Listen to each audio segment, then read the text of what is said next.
Ada beberapa golongan yang merasa paling hebat menyinyir orang lain, mencela pelayanan orang lain, mencela pelayanan-pelayanan karismatik. Apapun diurusi, apapun dikritik semua, saudara. Seperti tidak ada kerjaan saja. Shalom saudara terkasih dalam Tuhan Yesus Kristus. Senang kembali berjumpa dengan saudaraku sekalian dimanapun saat ini berada di seluruh Indonesia. Saya berdoa setiap saudara dipelihara oleh Tuhan kita, roh, jiwa, dan tubuh saudara dalam perlindungan Tuhan Yesus. Amin. Nah saudara, beberapa hari yang lalu saya mengupload video di mana seorang ibu yang dipakai oleh Tuhan, dan yang menemui ibu itu adalah Pak Samuel Kusuma, saudaraku ya. Dan dia langsung menyaksikan bagaimana air itu berubah menjadi anggur. Dia dipakai oleh Tuhan, ibu ini kuat berdoa. Lalu kemudian Pak Samuel berkata bahwa dia pun bisa membangkitkan orang mati, saudara ya. Walaupun pada saat itu tidak langsung berdoa dan orang matinya bangkit, tapi mungkin ada kasusnya ya. Tapi kan tidak dipublikasi ya. Nah, kita percaya bahwa sampai hari ini kuasa Tuhan itu tetap bekerja, dan firman Tuhan dari tanah perjanjian lama sampai perjanjian baru itu adalah satu cerita yang sangat menarik. Histori sejarah dunia. Saya sering mengatakan kepada saudara bahwa Alkitab adalah kesimpulan sejarah dunia, saudara. Mulai dari penciptaan, bagaimana Elohim membentuk manusia, bagaimana manusia dipilih oleh Elohim, satu bangsa dikhususkan, saudara, untuk menjadi umat kepunyaannya, sampai kepada kondisi kita sekarang di mana kita adalah orang-orang Israel secara rohani, saudara. Orang tidak akan paham ketika saya mengatakan ini. Artinya kita ini adalah yang dipilih, yang akan diselamatkan, roh kita.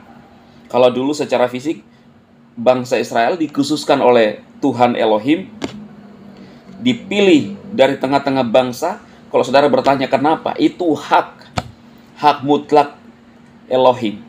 Kita tidak bisa membahas itu dan menafsirkan itu, saudara. Dia adalah Elohim yang maha kuasa. Itu sebabnya Alkitab berkata, tidak seorang pun bisa datang kepada Elohim, tidak seorang pun bisa sampai kepada Elohim kalau tidak dengan iman. Karena manusia segudang pertanyaan, loh, masa Elohim ada begini, caranya kok begini? Saudara nggak bisa mikirkan, ya, karena kita ini buatan Dia. Nah, kemudian kita percaya kita ini adalah orang-orang Israel secara rohani, bukan secara fisik, ya. Tetapi kita telah dipilih dan dipanggil untuk diselamatkan masuk dalam tanah perjanjian, yaitu surga. Kalau dulu bangsa Israel dipanggil dari tanah Mesir masuk ke tanah Kanaan, tanah perjanjian, itu adalah gambaran kita sekarang, di mana kita dipanggil untuk masuk dalam suatu tempat di mana Elohim sendiri bertahta. Yesus ada di sana, saudara. Tuhan kita Yesus ada di sana. Nah, saudara, waktu saya mengupload video itu, ada seorang yang menanggapi, ya, namanya Sahat Sinaga. Saudara bisa menebak sendiri namanya, ya. Lalu dia berkomentar seperti ini, orang inilah yang disebut penjual Tuhan Yesus itu. Saya orang Kristen tapi saya tidak percaya kata-katamu. Nah, ada saja orang-orang yang punya pemikiran negatif. Saya menyampaikan kebenaran firman Tuhan dan memperlihatkan kepada saudara bagaimana mujizat Tuhan Yesus itu nyata. Lalu orang ini mencela. Dia mengatakan orang-orang ini menjual Tuhan Yesus. Menjual seperti apa? Apa yang Anda maksudkan menjual? Anda harus pahami antara menjual dengan memberitakan Yesus. Menjual Yesus itu adalah seperti Yudas mengkhianati Yesus, menyakiti hati Yesus. Ya. Menjual Yesus artinya apa? Meninggalkan Yesus. Menjual Yesus bisa dengan banyak hal. Contohnya, seorang wanita ya dilamar oleh seorang pria kaya raya, dan pria itu berkata, kamu akan menjadi istriku dengan satu syarat, kamu tinggalkan Yesus. Itulah namanya menjual Yesus. Atau contoh lain, seorang yang memiliki jabatan cemerlang, dia akan diangkat setingkat lebih tinggi lagi, tapi dengan syarat kamu harus tinggalkan Yesus. Nah, seperti inilah saudaraku orang-orang yang menjual Yesus. Jangan salah mengerti ketika kita menyampaikan firman Tuhan, kebenaran firman Tuhan. Loh, kok dibilang menjual Yesus? Nah, ini adalah pemikiran-pemikiran ahli-ahli Taurat dan orang-orang Farisi, ya. Ketika kita menyampaikan kebenaran firman Tuhan, mereka hanya mencela, menceleh, tidak percaya mujizat Tuhan. Saudara, orang-orang Farisi dan ahli-ahli Taurat itu tidak percaya mujizat. Kerjaan mereka itu hanya mencela. Mencela orang lain, mencela pelayanan orang lain. Viral di YouTube pernyataan Pak Rubin Adi, Ketua Gereja Bethel Indonesia, ya.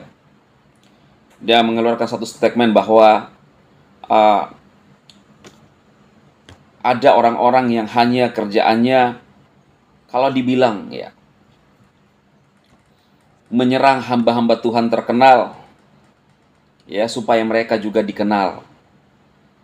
Ya, memang ada seperti itu, tidak dipungkiri saudara, dan ini benar. Saya sepakat apa yang disampaikan oleh Pak Rubin Adi. Ada yang mengaku apologet Kristen, tetapi kerjaannya hanya menyerang pelayanan hamba-hamba Tuhan yang berbeda denominasi dengan mereka. Merasa diri paling hebat, paling benar. Ya, anggaplah salah seorang anak muda yang hampir tersandung kasus ujaran kebencian yang dulu dilaporkan Pastor Andi Simon. Mulai menjelek-jelekkan hamba-hamba Tuhan karismatik. Ya. Saya lihat di channel-channelnya, saya sempat intip, waduh, parah ini. Orang ini mengaku diri orang Kristen, tetapi golongan-golongan lain yang tidak satu aliran dengan dia itu diserang, saudara. Dikatakan sesat. Termasuk Simbah Muri juga. Sering menyesat-nyesatkan golongan lain dengan mengatakan bahwa ajaran palsu. Palsunya bagaimana, saudara? Hamba-hamba Tuhan lain itu melakukan firman Tuhan.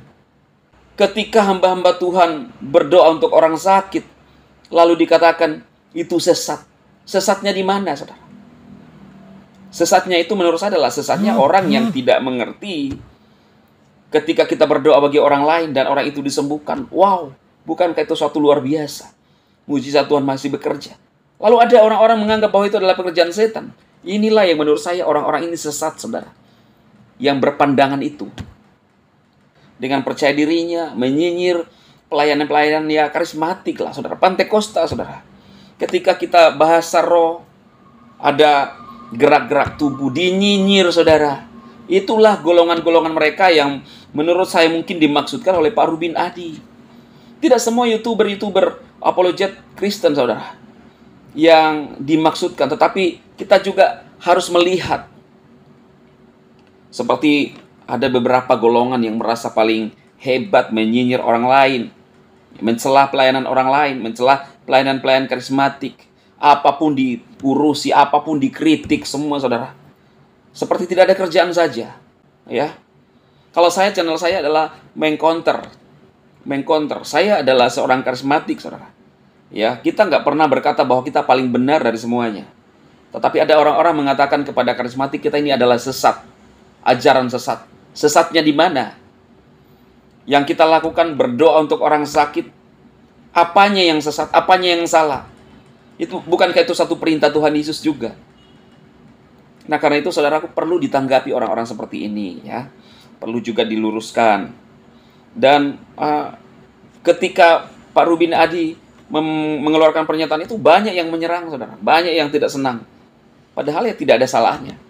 Memang kita harus lihat kepada buah. Buah itu artinya dari karakter seseorang, ya. Apa yang dia lakukan, apa yang dia hasilkan. Orang bisa berbicara atas nama Tuhan Yesus, tetapi tidak semua juga yang akan masuk dalam kerajaan Tuhan. Itu ada ayatnya, saudara. Tetapi bagaimana kita menghasilkan buah masing-masing, melihat ke dalam diri kita, apakah kita benar. Jangan sampai kita hanya sibuk mencela orang lain, tetapi diri kita sendiri lupa. Biarlah apa yang saya sampaikan kali ini, saudara, menolong kita, supaya kita saling memperingatkan satu dengan yang lain. Bukan untuk saling mencela, tetapi membangun. Kita adalah sama-sama universal, tubuh Kristus, satu kepala, yaitu Yesus Kristus. Tuhan memberkati saudara sekalian. Amin, amin, amin.